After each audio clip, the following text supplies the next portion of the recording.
Oke, bab 6 ya, teknologi pengolahan rempah ya, dengan judul bentuk rempah ya, lalu aplikasinya ya, nanti aplikasinya seperti apa. Nah, nanti tiap bentuk rempah punya cara atau aplikasi sendiri ya. Kemudian peran fungsional rempah, artinya rempah itu punya fungsi-fungsi tertentu. Nanti adik-adik akan lihat bahwa rempah itu bukan hanya untuk fungsinya bukan hanya untuk menambah cita rasa, ya, ada fungsi-fungsi lain, misalnya sebagai antioksidan, antibakteri dan lain-lain. Oke. Nah, dalam slide ini nanti ada subjudul bentuk dan aplikasi rempah. Ini saya gabung memang karena setiap bentuk nanti ada memiliki aplikasi tersendiri ya. Kemudian yang kedua, peran fungsional rempah. Capaian pembelajarannya diharapkan nanti adik-adik ya, mahasiswa mampu menjelaskan berbagai bentuk rempah, lalu cara mengaplikasikannya, khususnya pada makanan, serta peran fungsional rempah. Oke, kita mulai yang pertama, bentuk dan aplikasi rempah. Nah, rempah kalau dari segi bentuk tersedia dalam bentuk yang berbagai macam rupa ya. Ada yang rempah segar bentuknya ya. Segar ini terutama apa? Kita dapatkan di mana? Segar. Ya di rumah misalnya gitu kan. Ya. Kita biasanya secara mendadak ambil aja tanaman di sekitar rumah kita ya. Kita ambil, nah itu biasanya bentuknya masih segar. Contohnya tadi apa? Daun jeruk. Nah, itu. Segar itu daun jeruk. Masih segar-segarnya daun jeruk. Kalau punya ini tanaman cabai ya, ada nanam dalam jumlah yang sedikit, mungkin cabai beberapa pot itu kan. Langsung kita petik cabainya itu segar. Terus kemudian daun sop itu daun apa sih tanamannya? Daun seledri. Nah, lalu ada juga yang daun bawang. Daun sop itu ada yang seledri, ada yang bawang. Daun bawang. Mungkin kalau daun bawang susah kali ya. Kita tidak nanam bawang ya. Biasanya seledri. Biasanya daun sop sama seledri itu kita beli juga dari warung atau toko-toko ya. Dan kita bawa ke rumah masih dalam kondisi segar ya. Kalau dalam kondisi kering kayaknya kita tidak ada niat lagi lah mau makainya kalau udah kering ya. Oke.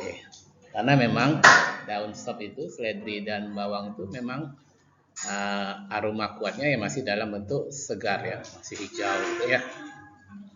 Kemudian juga ada rempah yang bentuknya kering. Nah, ini malah merupakan bagian terbanyak dari bentuk rempah kering ya. Karena kering itu awet kan. Nah, banyak kita jumpai rempah dalam bentuk kering ini.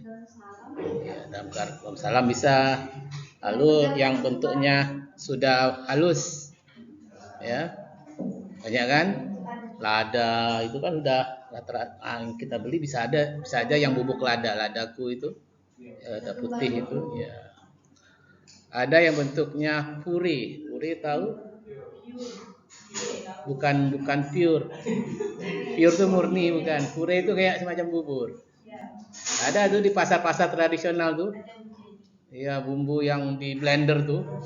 Yang bentuknya, tapi dia karena kandungan airnya tinggi dia seperti bubur gitu ada. Macam-macam tuh ya. Saya pernah pergi pasar itu ya. Karena istri saya waktu zaman pandemi ingat saya. Istri saya enggak mau berangkat ya karena pandemi kan. Di saya yang berangkat itu saya beli bumbu-bumbu yang dihancurkan itu. Macam ada yang lada, ada yang cabai, macam-macam itu. Nah, memang ada yang kering ya, tapi ada juga yang tadi puri bentuknya. Kayak semacam jadi bubur dia karena kandungan airnya tinggi nah itu. Ada juga yang bentuknya pasta. Pasta itu yang setengah padat ya, tidak seperti bubur.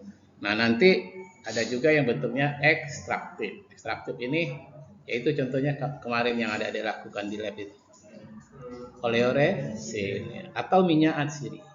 Nah, jadi ada juga yang oleoresin, ada yang minyak atsiri. Apa bedanya oleoresin dan minyak atsiri? Nah, kita bahas nanti di materi-materi ini dan selanjutnya. Nah, nanti tiap bentuk tentu saja memiliki kualitas tersendiri ya. serta aplikasinya juga tergantung dari bentuknya. Nah, umumnya bentuk yang dipilih konsumen itu akan sangat tergantung pada bagaimana aplikasinya, menggunakannya. Kemudian parameter prosesnya. Jadi ketika kita masak itu kan ada proses pemanasan ya. Nah, parameter prosesnya berarti suhu.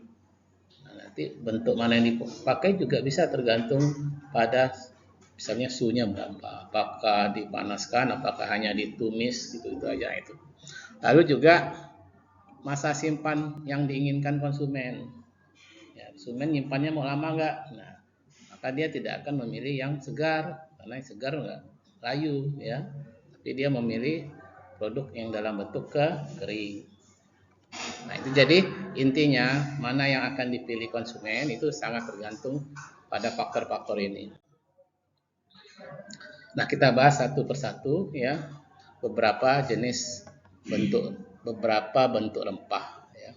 Pertama, rempah dari segi bentuknya dikelompokkan menjadi rempah yang masih utuh, masih menunjukkan struktur botaninya, struktur tanamannya. Kalau dia daun dia masih menunjukkan struktur sebagai daun, kalau dia rimpang masih menunjukkan sebagai rimpang, kalau dia batang masih menunjukkan dia batang, kalau dia buah masih ya secara fisik dia masih strukturnya nampak seperti buah, belum ada perubahan. Nah, tapi masih kondisinya segar. Nah, sebagian besar rempah bentuknya segar, tentu saja flavornya nanti akan berbeda dibandingkan kalau bentuknya kering. Ya, jadi kering dan segar itu terutama dipengaruhi oleh kadar airnya. Kalau yang segar itu kadar airnya masih mendekati kadar air yang sesungguhnya, ya. Tapi kalau kering, otomatis kadar airnya sudah turun sekali. Dan tentu saja ini akan menghasilkan flavor yang berbeda, cita rasa yang berbeda, kering sama segar. Komponen yang segar, khususnya kalau dihaluskan, ya di blender itu dihancurkan, akan menghasilkan pula cita rasa yang segar. Ya, rempah segar memberikan rasa crunchy, crispy teksturnya, dan tentu saja penampakannya berwarna, ya. Karena pigmen yang terbawanya, pewarna alami yang terbawanya belum rusak atau belum banyak rusak. Rempah segar yang bentuknya utuh juga menjadi sangat aromatik. Aromatik itu kuat aromanya ya. Terutama ketika dibakar ataupun digoreng dalam minyak, dan aromanya nanti akan keluar ya, akan keluar dari rempahnya masuk ke dalam minyak. Ya, karena pada umumnya senyawa-senyawa aromatik yang ada di dalam rempah itu sifatnya non polar. Nah, non polar itu bisa larut dalam minyak, bukan dalam air, dalam minyak. Kamu harus ingat konsep polar dan non polar. Polar gabung sama polar, non polar gabung dengan non polar. Kalau air itu polar, kalau minyak itu non polar. Makanya rempah itu kalau kamu rebus dengan air beda dengan rempah kalau kamu goreng. Cita rasanya lebih kuat di goreng nanti karena dia larut dalam minyak goreng. Minyak goreng itu non polar, kan trigliserida non polar kan, lemak. Sedangkan rempah itu di dalamnya banyak yang non polar juga ada yang polar tapi tidak sebanyak yang non polar. Sebaliknya kalau direbus tidak terlalu kuat aromanya karena air itu air itu polar ya. Jadi konsep-konsep polar non polar itu tidak boleh dilupakan. Harus paham bedanya polar dan non polar. Nah, konsistensi sudah dicapai. Konsistensi itu maksudnya apa? Konsisten. Apa tuh? Ya, stabilannya tetaplah gitu ya, tidak berubah gitu ya. Itu sulit dicapai karena perbedaan sumber rempahnya, umur rempahnya, dan kondisi rempahnya. Jadi belum tentu ya kamu beli rempah segar di pasar hari ini cita rasanya belum tentu sama dengan besok ya. Tapi bisa juga sama. Mengapa? Karena sangat tergantung dari sangat tergantung dari apa? Sumbernya, tanamannya ini ngambil dari mana. Tergantung dari umur rempahnya, dipanen pada saat sudah tua, muda, dan cara penyimpanan rempahnya. Oke, nah itu tadi rempah yang utuh, rempah yang segar tapi masih utuh. Sekarang rempah kering. Nah, rempah kering ini tidak bedakan rempah kering utuh gitu ya, tapi rempah kering ini juga jenisnya macam-macam. Ada yang masih utuh ya, contohnya apa tadi yang bilang rempah kering itu daun salam, bele itu daun salam itu disimpan lama-lama pun tidak apa-apa di rumah, daunnya itu nggak apa-apa itu lama-lama, ya nggak masalah karena memang aromanya ya justru bagus kalau dia kering. Tapi ada juga nanti bentuk yang kering yang sudah tidak utuh lagi, apakah dia hanya sebaca sobekan-sobekan aja gitu ya, tidak halus gitu, tapi ada juga yang serbuk macam-macam. Bapak, kalau serai itu termasuk yang kering atau yang serai batangnya ya? Iya, kan bisa juga disimpan. Ya itu kan utuh artinya ya, batang serai kan batang serai kan, bentuknya utuh tapi kering. Enggak? Ya kan? Disimpan enggak masalah deh. Makin lama makin bagus dia. Nah, rempah kering ini sifatnya mudah tersedia. Ya, karena adik-adik akan bisa menemukannya kapanpun. Ya, kapanpun bisa mendapatkan, enggak nunggu musimnya pun ada.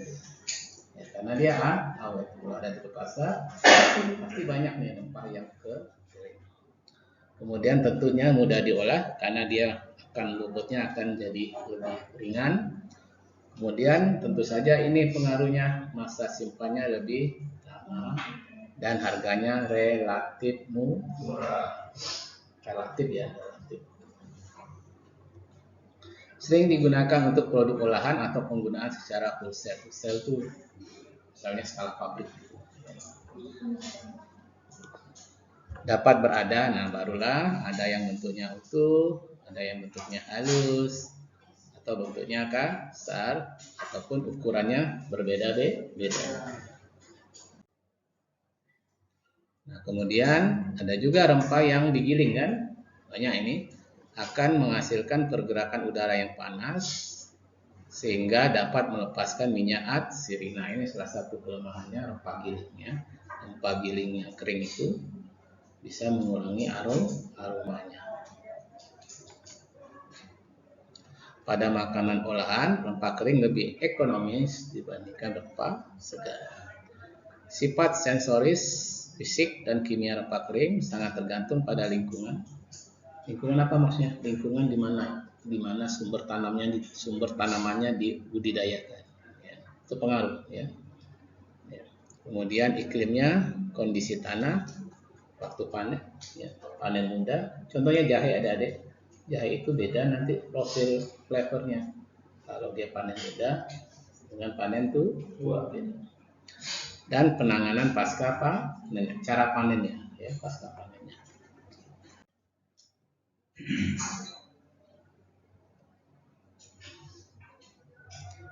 Nah, masih ingat istilah seasoning? Ya, apa bedanya seasoning dan kondimen? Seasoning itu ditambahkan pada saat kapan? Pada saat seasoning itu rempah yang ditambahkan pada saat apa? Bumbu yang ditambahkan pada saat apa? Saat diolah, dimasak. Kalau di dapur dimasak. Sedangkan kondimen sebelum penyajian. Jadi setelah dimasak. Setelah dimasak, ya contohnya kayak apa? Goreng kan bagus. Kalau itu saus ya taruh di atas. Udah masak. Nah, umumnya teknologi membuat seasoning jauh lebih rumit dibandingkan pembuatan kondimen.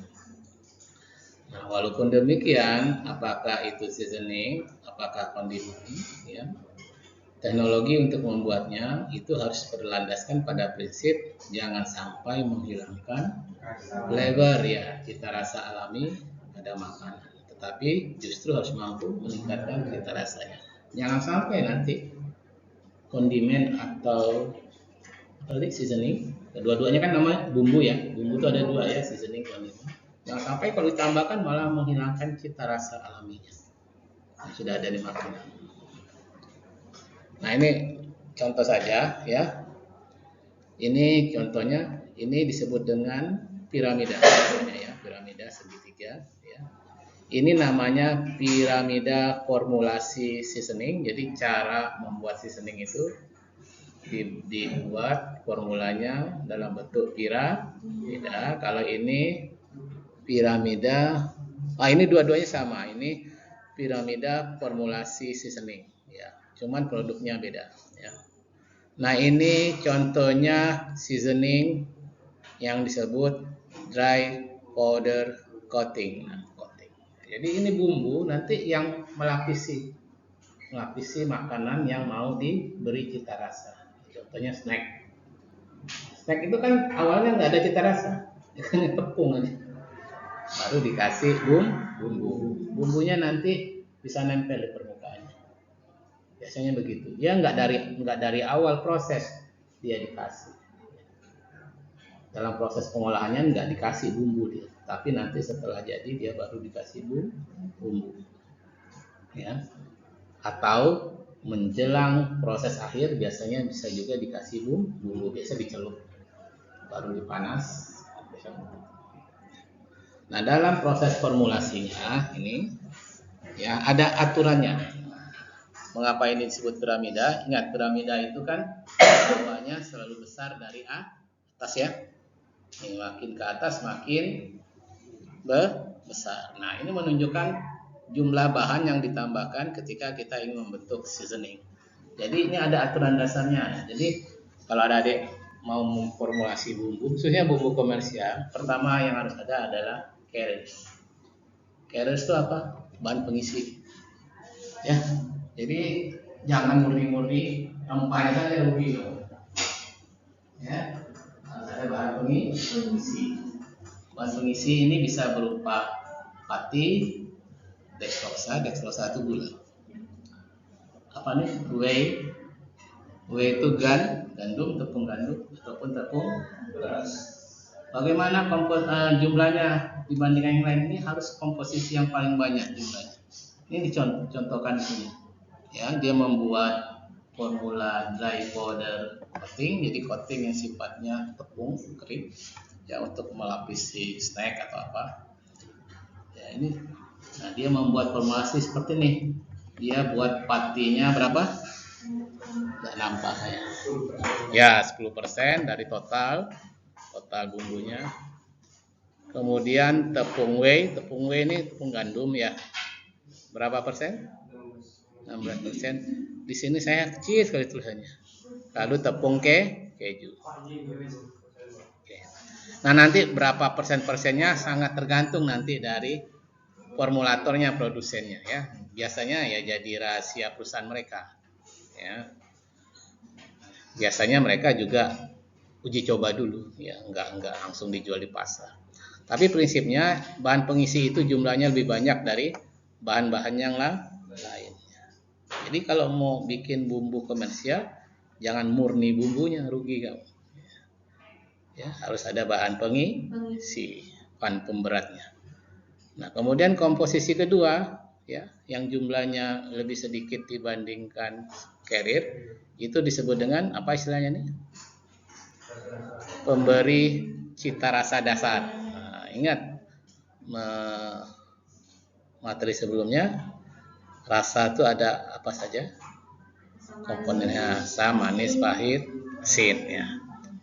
Nah, tergantung mau seperti apa cita rasanya, kan? Pasti kan kalau membuat bumbu tuh sudah dijelaskan peruntukannya untuk bumbu apa. Untuk bumbu tempe kah, ya, tempe goreng, untuk bumbu rawon kah, sayur asam, pasti. Nah, kalau ini kan contohnya mungkin mau bikin snack ya. Ya mungkin bumbunya barbecue atau apa gitu kan. atau savory atau macam-macam ya, itu sangat ada risetnya atau ada cobanya dulu. Ini memberi rasa dasar, apakah itu asin, manis, pahit atau asam. Ini contoh saja nih. Dia menggunakan garam halus ya. Berapa persen di sini? 20%. Lalu dicampurnya dengan gula halus 3% dan asam sitrat. Jadi nggak wajib juga harus semua rasa, tergantung nanti peruntukan bumbunya untuk apa ya. Oke. Tapi secara jumlah komposisi pemberi rasa dasar ini umumnya lebih sedikit dibandingkan yang bahan pengisi. Kemudian setelah itu ini apa nih? Penguat rasa ya. Nah, kalau penguat rasa adik-adik udah tahu tuh. Pasti senyawa-senyawa seperti yang ada di dalam micin itu. Ya, nama senyawanya monosodium glutamat MSG. Ada yang menggunakan asam glutamat, ada yang menggunakan semacam ini. Ada yang menggunakan IMP, inositol monofosfat. Ada yang menggunakan DNP, guanidin monofosfat. Cuman yang terkenal memang MSG, monosodium glutamat. Nah, itu yang. Berapa yang dipakainya untuk dry powder coating ini? 5%. Banyak sedikit aja deh. Nggak boleh lebih banyak dari yang di bawahnya. Nanti rasanya paling banyak tuh ini. Karena memang dia pemberatnya, pengisinya. Kemudian di atasnya lagi yang sedikit building block flavor. Building block flavor ini istilahnya ya, istilahnya ini rempah-rempah yang mau kita campurkan ya, bagian-bagian tanaman rempah yang mau kita campurkan. Nah, tentu saja formulanya nanti ya tergantung produsen yang buat itu ya. Mau rasa seperti apa dia, rasa jagung bakar, rasa barbecue kan macam-macam kan, mau pedas atau apa, itu sangat tergantung. Ini kan mereka uji coba dulu. Contohnya di sini menggunakan bubuk tomat, bubuk bawang merah, bubuk bawang putih. Ini biasa rahasia perusahaan, rahasia formulator. Sekian persen ini kan lebih sedikit lagi kan. Kemudian di atasnya kalau mau ditambahkan top notes. Top notes ini sifatnya kalau kita merasakan bumbu itu rasanya itu ada di ujung lagi, nggak dominan, tapi menjadi ciri khas. Misalnya apa? Keju. Tambahkan tepung keju. Apa nggak keju langsung? Nah, tambahkan yang bentuknya ke tepung supaya dia bisa bercampur dengan jenis bumbu yang lain. Jadilah dia kan nanti ini bisa digunakan pada produk-produk tertentu saja. Jika ingin membuat snack rasa apa gitu, nah, baru di coating dia, dicampur. Nah, ini bentuknya tepung ini, powder kering. Nah, di sebelahnya agak beda bentuk bentuk seasoningnya, bentuk bumbunya. Celery itu yang agak cair-cair gitu ya, agak pasta gitu ya. Nah, tapi prinsip dasarnya sama ada deh. Ada carrot, ada bahan pengisi, bisa pati, deksosa ataupun sangat tergantung dari formulatornya. Lalu di atasnya memberi kita rasa dasar, mau asin, manis atau apa. Ya, kemudian penguat rasa. Ya sama kurang lebih. Lalu building block flavor, rempahnya mau apa? Yang kita rasa jagung, bawang. Kemudian lalu top notes. Dalam hal ini top notesnya itu pakai butter sama mentega. Ya. Ini kan macam ya. Tapi prinsipnya dia piramida, bukan paramida. Piramida, paramida dan nama artis dangdut. Cici Paramida itu aja. Kamu enggak tahu. Ya, gitu ya. Nah, ini teknologi membuat katakanlah condiment. Seasoning atau condiment. Nah, ini yang saya maksud, beberapa produk nanti yang menggunakan seasoning atau condiment seperti chip, taruh chip ya. Ya, saya bicara ya.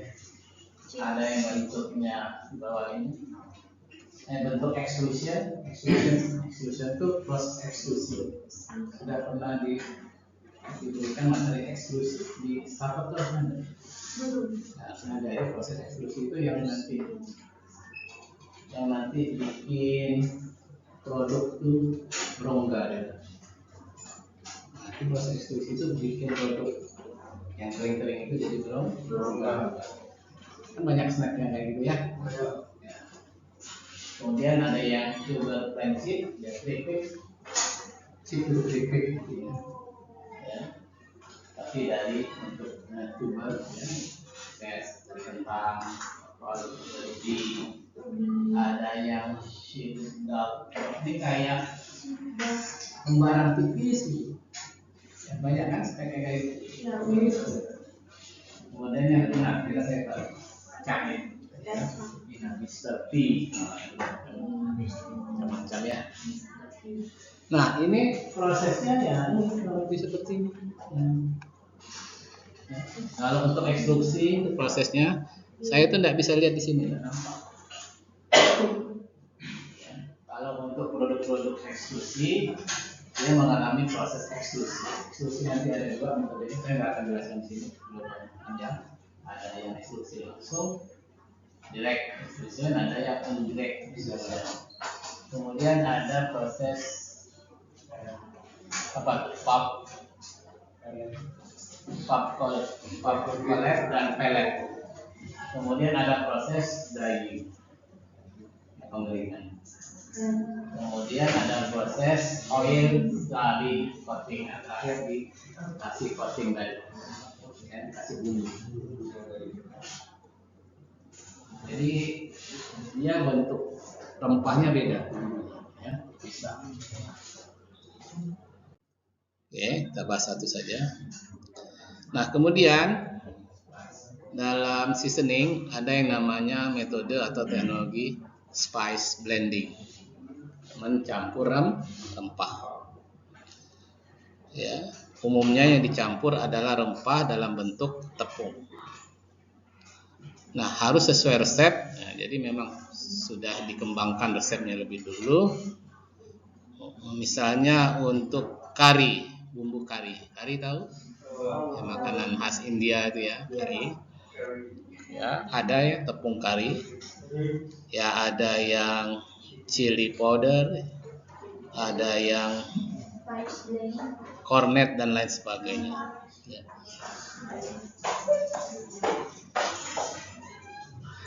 Biasanya karena bentuknya tepung kering ditambah dengan anti caking agent. Untuk apa nih anti caking agent? Ya, anti gumpal.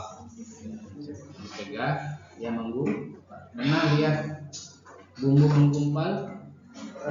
Ya, bumbu instan tuh menggumpal. Ya. Gimana? Masako juga menggumpal ya.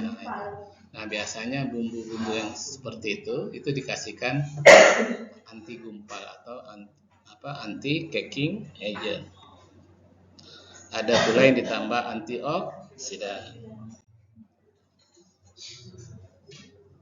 Kemudian, jadi banyak sekali varian teknologi, semacam teknologi ini untuk pengolahan rempah, maksudnya rempah kering. Ada yang namanya pasta, teknologi pasta instan. Oke, bentuknya pasta, nanti semua komponen bumbu dan rempah udah ada di dalamnya. Contohnya ya ini, contohnya ada bumbu nasi goreng ya kan, ada bumbu ayam goreng, opor, gulai, macam sayur asam ada. So, rawon aja, rawon tahu ya? Ya, pergi aja ke mall itu, ke supermarketnya, ya macam-macam ya, nasi kuning. Bumbunya dimasak seperti penyiapan biasa. Lalu tadi prinsipnya diisi bahan pengisi. Bahan pengisi itu umumnya tepung-tepung tadi itu ya. Lalu di hot filling. Hot filling itu dia diisi dalam kondisi panas, dimasukkan kemasan dalam kondisi suhu panas. Ya. Kemudian ditambah pengawet. Nah, ini yang kita kenal macam-macam kan. Ya, macam-macamnya ada Masako juga, buatan Masako ya, buatan Sasa. Mereka macam-macam. Ini Indofood, macam-macam sekarang ya banyak. Apa? Ada juga. Ya. Desa. Ya. Nah, ini contoh sederhana bagaimana membuat bawang putih bubuk ya, sederhana saja. Bawang putih ya paling dipisahkan umbinya, dibersihkan, cacah, dikeringkan, digiling ya jadilah bubuk, lalu dikemas. Ini contoh sederhana kita ingin memproduksi seasoning. Ya, ini contoh lain, bumbu instan pasta, bumbu ayam ya, bumbu rica-rica. Rica itu resep Manado ya. Ya, masakan Manado rica-rica nanti bisa diaplikasikan umumnya pada daging ya, ayam, sapi dan lain-lain. Nah, ini contohnya ya. Siapkan bumbunya yang diperlukan sesuai dengan tadi, rica-ricanya itu dihaluskan, masukkan jahe, di blender itu dihaluskan, masukkan ke dalam minyak goreng yang sudah dipanaskan, kemudian dididihkan, api dikecilkan dan masukkan garam ke dalam, dimasak lagi 4-5 jam lalu dikemas. Kalau ada cari di internet banyak itu. Kita ada praktek. Hah? Kita ada praktek. Ya, lihat nanti ya. Ya. Ya. Apa? Kan katanya bumbu-bumbu yang dicari-cari kan Pak dihaluskan, terus dia di grinder, kemudian bumbu yang telah halus dimasukkan ke dalam minyak goreng yang telah panas, dididihkan dia sampai mendidih kan bumbunya. Terus api dikecilkan, dimasukin garam, dimasak 4-5 jam itu udah hangus kapan? Dimasak tuh gimana? Nanti lah ya, mau hangus atau enggak nanti kita lihat lah ya. Ini kan prosedurnya seperti ini. Ya, makanya saya bilang banyak resep tuh yang di dalam. Ya, dimasak di sini juga pengertiannya nanti bisa macam-macam ya. Enggak harus dimasak, mungkin digoreng terus 4-5 jam enggak. Ya, nantilah ya, tadi kukus atau apa metodenya. Ya. Oh iya, Pak. Ya.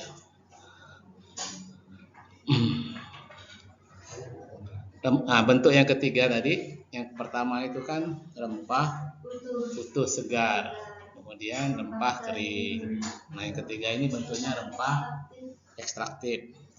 Ini rempah bentuknya konsentrat, pekat, ya, mengandung umumnya minyak volatil dan bahan yang non volatil. Minyak volatil itu nanti kita sebut dengan minyak asiri. Nah, minyak asiri ini hanya memberikan aroma bau, tapi rasanya tidak ada, plain rasanya. Nah, minyak asiri itu begitu, dia hanya aroma bau. Tapi selain minyak asiri atau minyak volatil, ada bahan non volatil di dalamnya. Apa itu? Nah, bahan non volatil itu oleoresin. Nah, oleoresin inilah yang selain punya aroma, dia juga punya rasa. Ya, jadi yang oleoresin kelan kesum itu dia bukan hanya aroma kesum, tapi juga ada rasa kesumnya dapat. Itu bisa untuk dijadikan produk penambah makanan juga. Itu rempah, namanya rempah ekstraktif.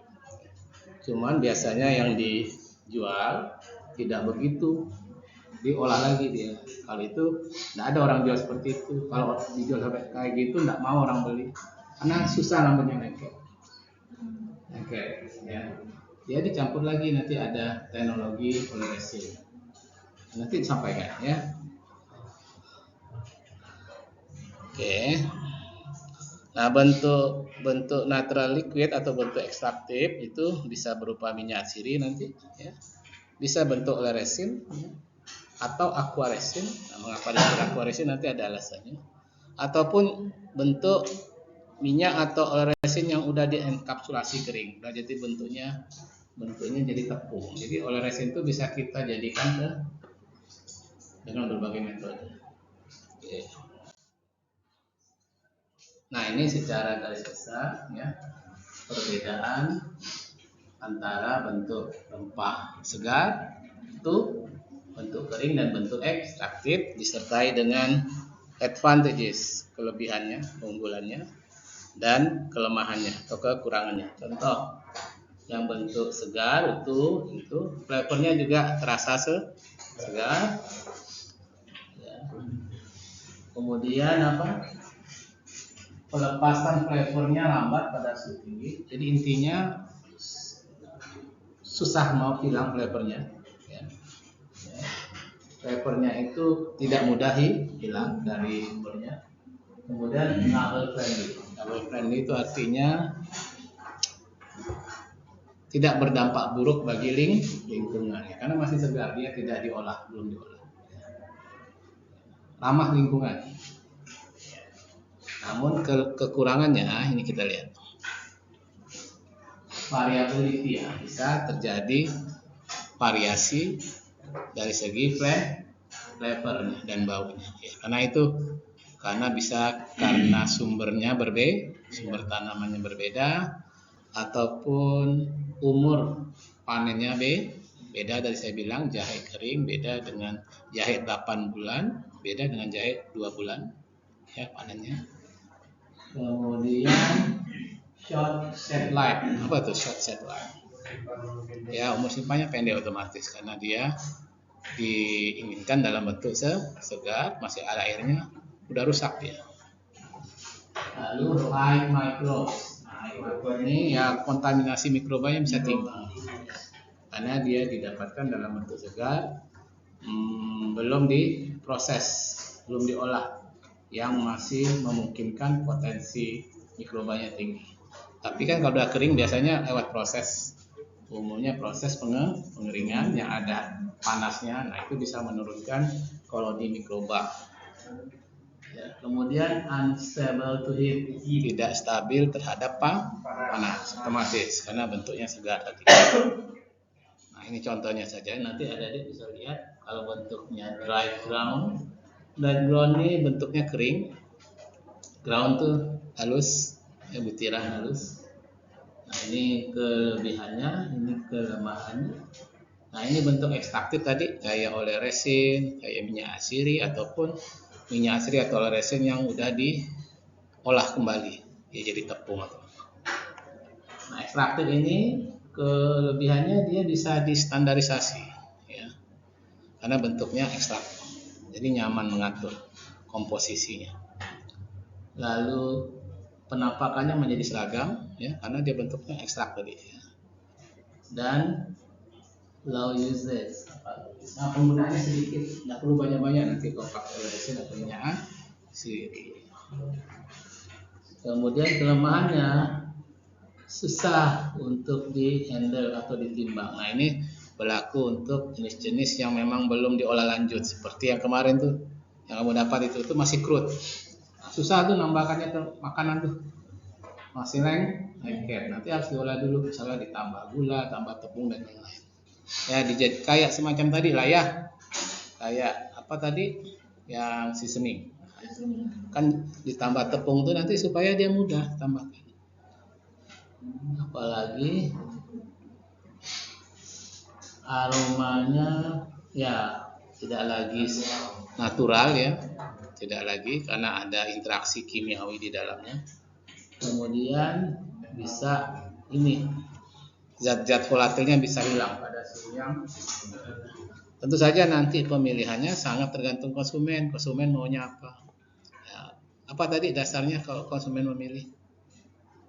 Pertama, konsumennya mau pilih yang dia mau simpan lama atau tidak mau simpan lama-lama.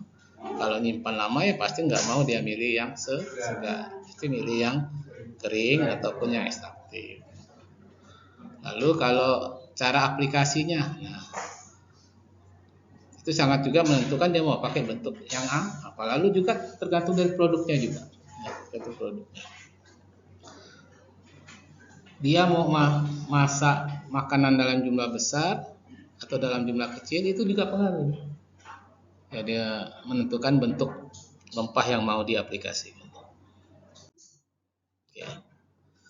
Oke, jadi itu bagian pertama ya, bentuk dan aplikasi rempah. Nah, bagian kedua, peran fungsional rempah.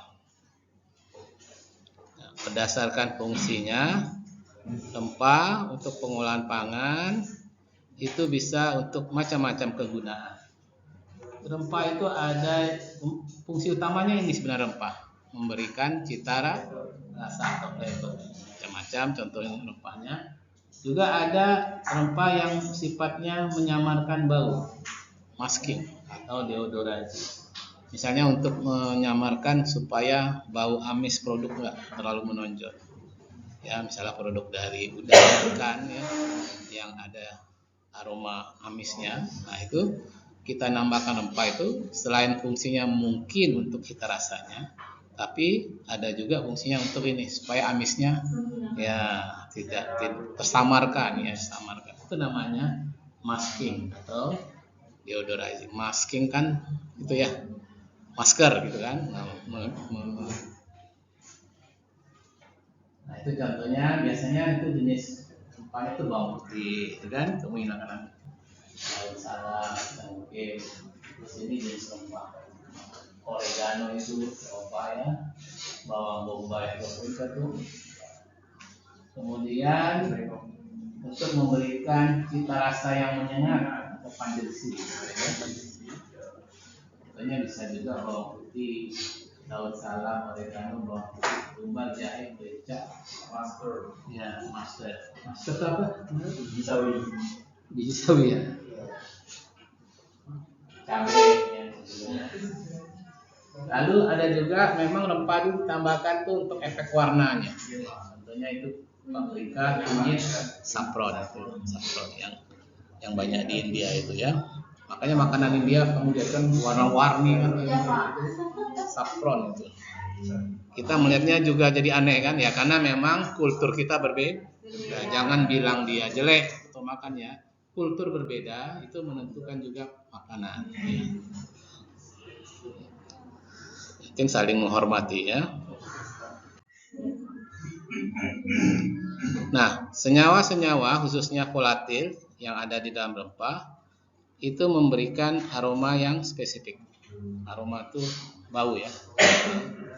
Yang banyak dimanfaatkan bukan hanya oleh industri makanan tapi juga industri kosmetik, parfum ya. Makanya ada parfum yang aromanya seperti aroma rempah kan, ada parfum aroma kayak mana, ada yang aroma kopi, ya kan, minyak wangi itu ada aroma kopi, ada yang aroma kakao, macam-macam itu saya. Ya. Ya, aroma vanila, macam-macam ya, itu salah satunya. Nah, produk oleresin, oleresin itu produk ekstraktif tadi, hasil ekstraksi seperti kita kemarin. Itu adalah campuran antara minyak atsiri dan resin. Jadi di dalam oleresin itu lengkap. Ada resinnya, resin itu rasanya, sedangkan minyak atsirinya itu aromanya. Ya. Yang banyak juga digunakan adik-adik, tidak hanya di industri makanan, di industri kosmetik, banyak parfum, bahkan industri farmasi untuk obat. Jadi oleresin itu ada juga yang dipakai untuk obat. Ya, contohnya oleresin lada itu banyak dipakai untuk obat, jahe obat banyak dipakai.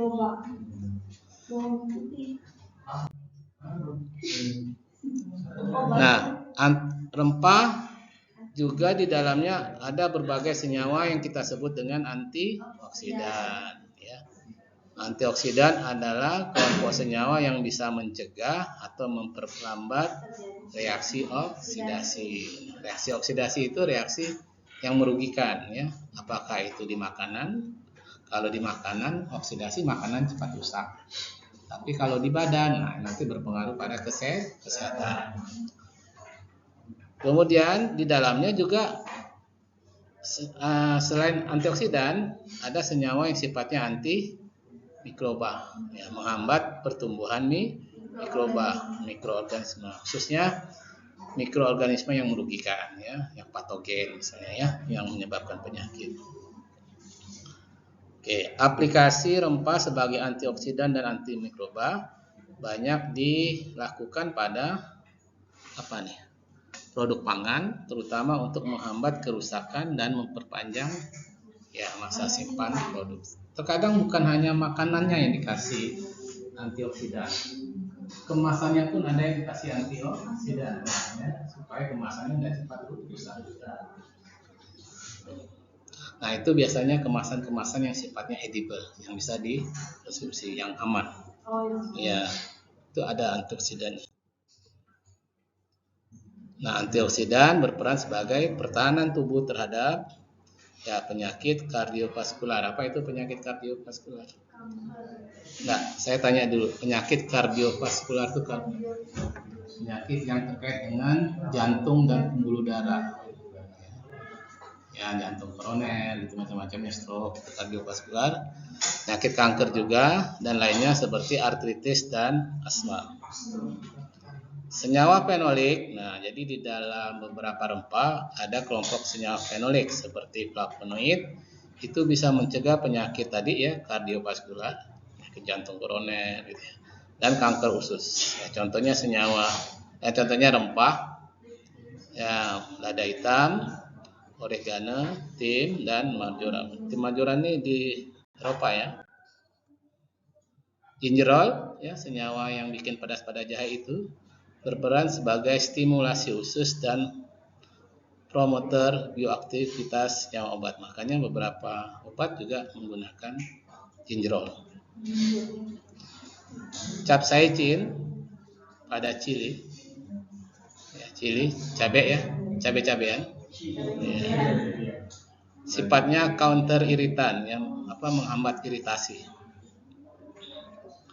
Nah, ini jenis-jenis lainnya, garlic, onion, fenugreek, bisa menurunkan kadar kolesterol, atau kalau dalam bahasa kedokterannya itu, kalau zat yang mampu menurunkan kadar kolesterol itu disebut dengan hipokolesterolemik.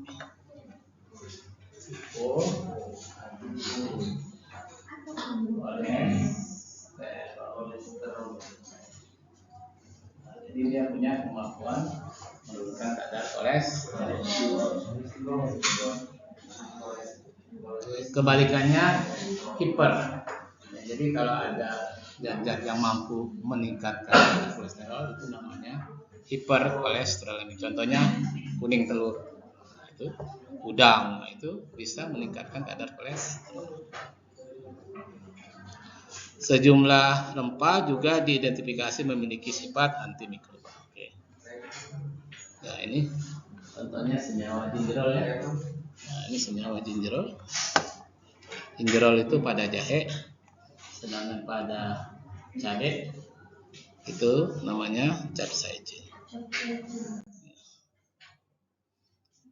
Oke, nah ini tabel yang menunjukkan beberapa rempah, list rempah dan herbal, ya, yang memiliki substansi senyawa aktif itu tadi yang memiliki peran fungsional tertentu, ya, misalnya sebagai antioksidan ataupun antimikroba. Ya, kita ambil aja lah contoh yang populer lah, yang familiar lah di negara kita, ginger, jahe, ya. Nama latinnya ini, ya, gingerbread, seperti ini. Nah, di dalamnya ada gingerol dan lain sebagainya.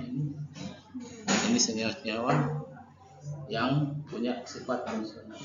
black pepper, lada hitam, ya, punya senyawa fenolik, amida, dan seterusnya. Ya, clove apa clove? Cengkeh, ya, Eugenia Caryophyllata, ya. Punya eugenol. Eugenol tuh ini loh, untuk gigi bagus. Ya, makanya di apotek itu, ya, untuk meredam sakit gigi itu dijual ada minyak cengkeh. Penggunaannya biasanya pakai kapas saja digigit, lama hilang. Ya. Cuman memang rasanya juga lumayan, ya, pedas dan macam-macam. Ya.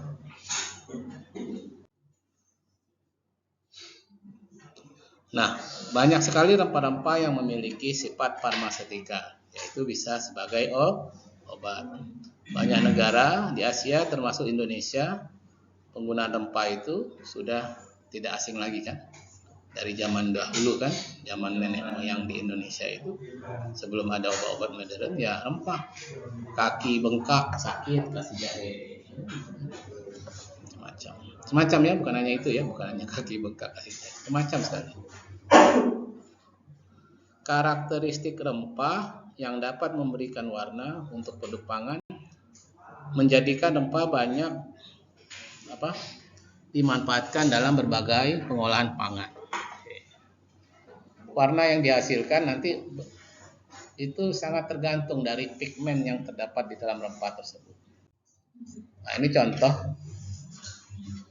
ya, beberapa jenis pigmen atau zat warna yang ada di rempah yang nanti juga banyak dimanfaatkan oleh industri, seperti industri kosmetik ataupun obat ataupun contoh, senyawa pigmen beta karotid itu memberikan warna oranye kemerah. Itu ada di mana kalau di rempah? Jangan lupa. Enggak, karoten enggak ada di sini. Karoten merahnya. Ya, master. Contoh lain, kurkumin. Nah, yang bilang tadi itu. Ini kurkumin. Nah, ini warnanya kuning oranye, ada di itu kunyit. Ya, senyawanya beda. Bukan lagi karoten. Karoten tuh memerahan, ya, kayak CPO itu karoten. Tomat, ya. Cuman kan CPO kan bukan apa ya. Ya. Oke, baik, terima kasih ya.